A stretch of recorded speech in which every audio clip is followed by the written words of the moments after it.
Hey guys, you may recall, either earlier this spring or last fall at an early television swap meet, I picked up a couple really rough Philco 7-inch electrostatic type CRT televisions. The wooden version, which I'm showing you here, was especially rough for the bottom of the cabinet. It was rotted out. It would require extensive repairs. Now, the cute little sets, and I cobbled together the best of the pieces and put them into the Bakelite cabinet. But I really like the wood version too, so I hung on to this cabinet, and I have both chassis, which honestly are both a bit rough. One is slightly nicer than the other. And I've been biding my time. These are not very common sets, but you never know what might turn up. Well, a few months back, somebody listed on eBay this very set with a much nicer cabinet, chassis, no picture tube, no knobs. It's in California though, so you can imagine shipping was a bit expensive, and the opening bid was a bit more than I really wanted to spend, but as the months rolled by, the price lowered bit by bit. And last week I noticed that there was a buy it now option, so I made an offer factoring in the shipping that I could live with, and the seller immediately accepted. In fact, it was kind of odd. I must have inadvertently, or maybe eBay automatically sets you up for auto pay. So it was weird that I got an email saying that the invoice had been paid and shipping was commencing without ever me getting a notification that the seller accepted my offer or made a counter offer or anything like that. So I wasn't sure if it actually all went through properly, but it did, and it just arrived, so we're going to take a look at it. This is boxed down here on the bottom, which our little dog got so excited when he saw it came along with a Chewy shipment, decided to try to eat into it while I wasn't looking, but I don't think the contents were damaged. Now, it was shipped from California, so we'll see. The cabinet is pretty darn solidly made, though. Holy cow, that was not easy to get out. Very well packed. Double boxed, inner box, bubble wrap around the set, foam peanuts, box, more foam peanuts, outer box. Really, really nice job. I ended up just having to cut the side off of the inner box to get this thing open. Clear some room here and let's take a closer look at it.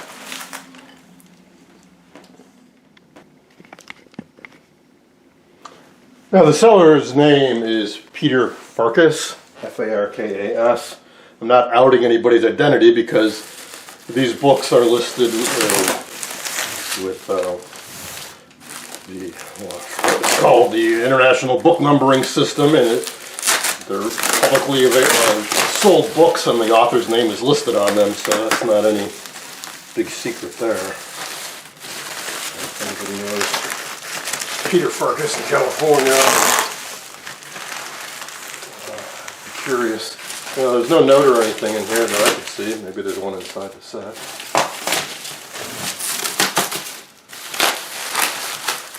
Again, damn fine shipping job. Which again, because this is a TV guy, he knows how to pack them.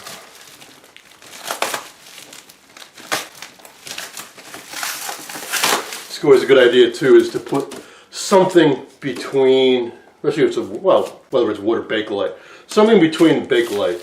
Sometimes I use an old pillowcase or old t-shirts or something. In this case, some paper, so you don't get packing tape stuck to it or get it abraded or anything like that. Something soft and protected. Just kind of feeling this and how it was placed in there, I'm pretty sure I have this right side up.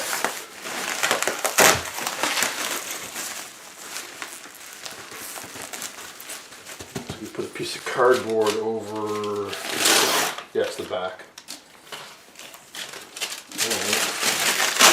Let me get this somewhere. Front. And I knew from the photos it's not perfect. Got some finish loss. But it's not completely rotted out over the lower 2 inches like the other one I have. As I say, these are uncommon sets. The reason I got these is those are the only two I've ever seen in person for sale. I've seen other people have them online, and I've seen photos of other examples in other collections, but they don't come up for sale very often.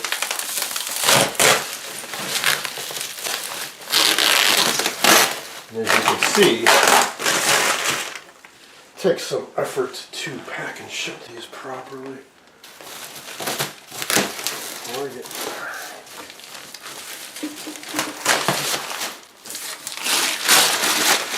See, no tape directly on the wood surface. The big pet peeve with collectors is even when it's just a price tag at a garage sale or something like that, don't put stickers on this because when you pull them off, you can rip the original finish off. Don't do that. Use hang tags or something. Don't just stick adhesive directly on a old wood finish. There she is. There she is.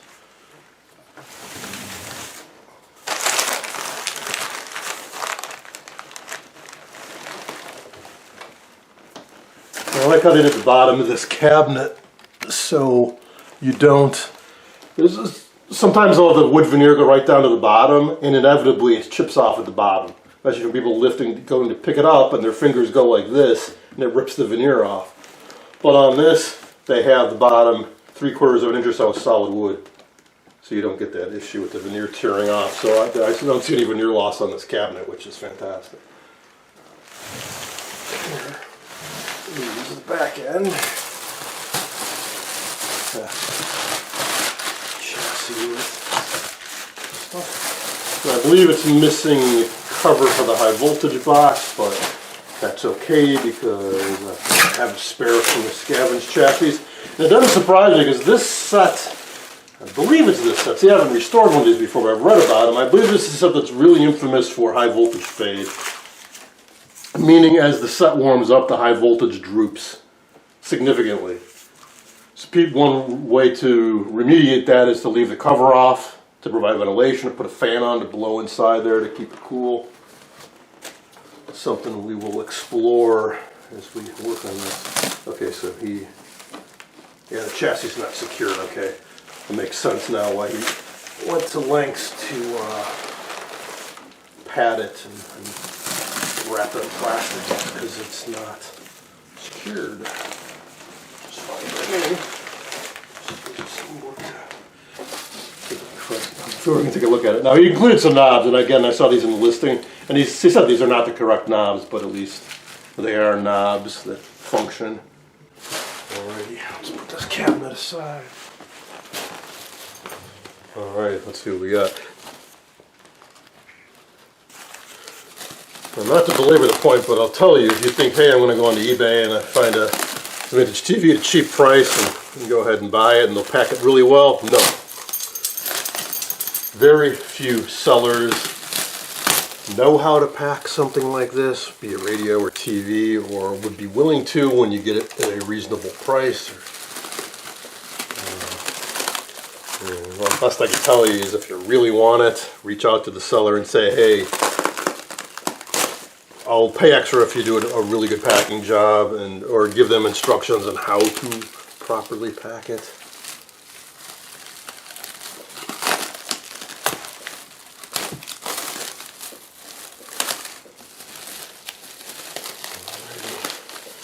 If you didn't see my videos when I got the other sets, I suggest you check them out because they talk more about the quirkiness of these designs. In particular, Philco in this era use Loctile tubes. Not exclusively, but a bunch of these tubes are Loctiles. So memory serves. It does have a power transformer. Aside from the high voltage group, this is one of the better performing 7-inch sets, I do believe. And there's that high voltage box. So there should be a cover over that. And it's an odd high voltage transformer unique to this set.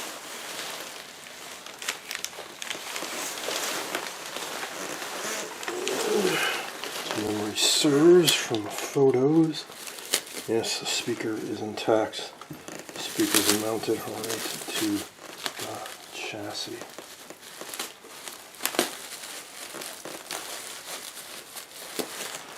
There she is, an odd thing.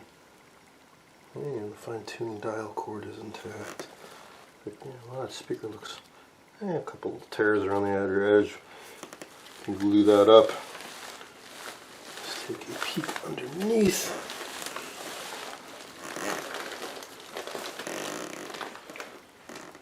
It looks a little odd, but I think that's all original. Odd I say because a bunch of green capacitors. Get some better light. All right, let's see what we got here.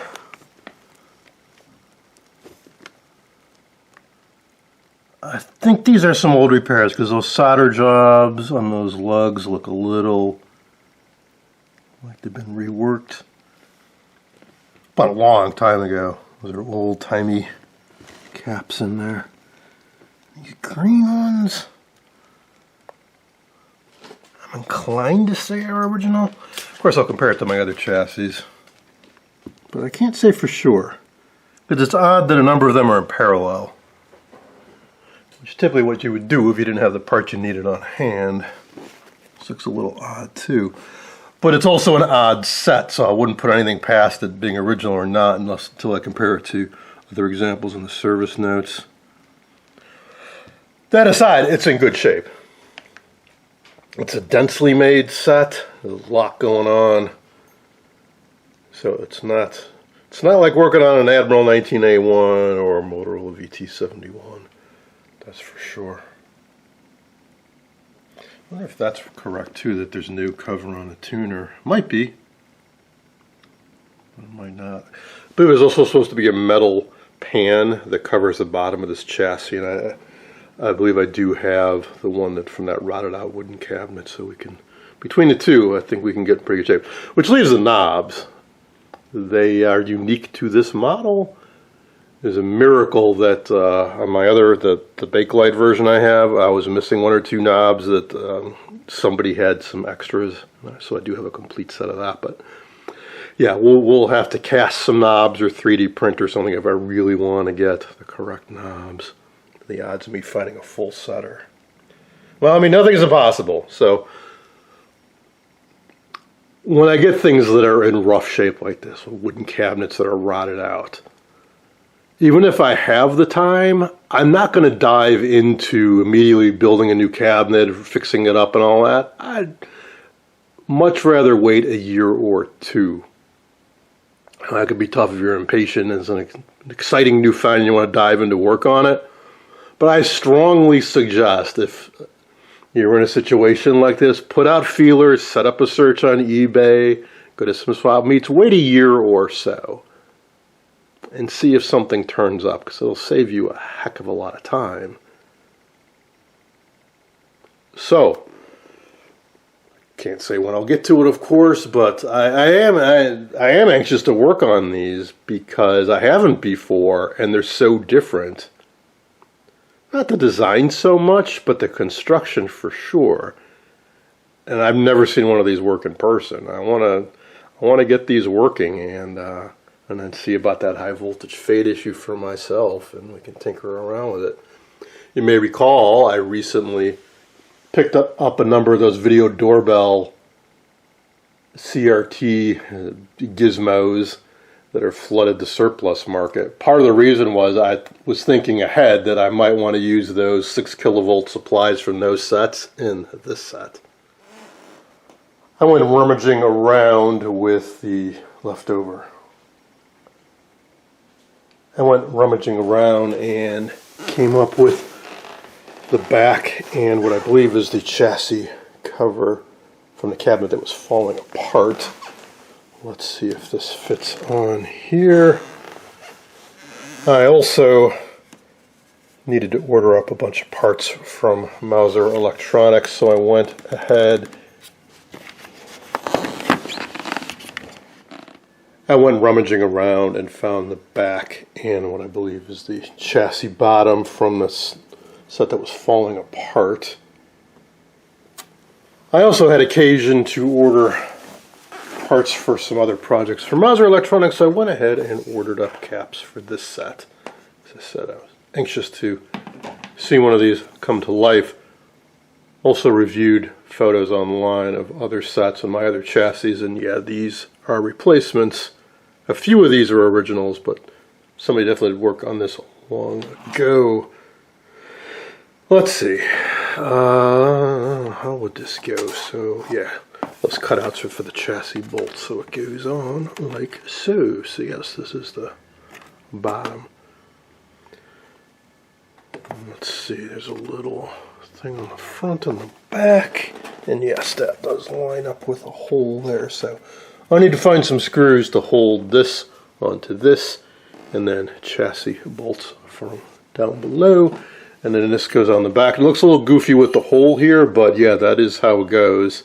The CRT base and socket are kind of exposed through that hole in the back. Not quite sure why, but that's how they did it. Let's see, these are probably simple threaded sheet metal screws. And what is this? Oh, this is not metal. I thought it felt kind of odd. This is heavy insulating paper kind of material, hence it got wet and warped because it's not metal. Obviously these are, and they got rusty.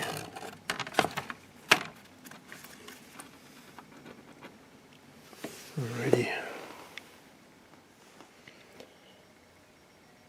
and that is what the back looks like. You see plugs in down there, and I think we might be missing the antenna jack here. Maybe I can scrounge that off another chassis.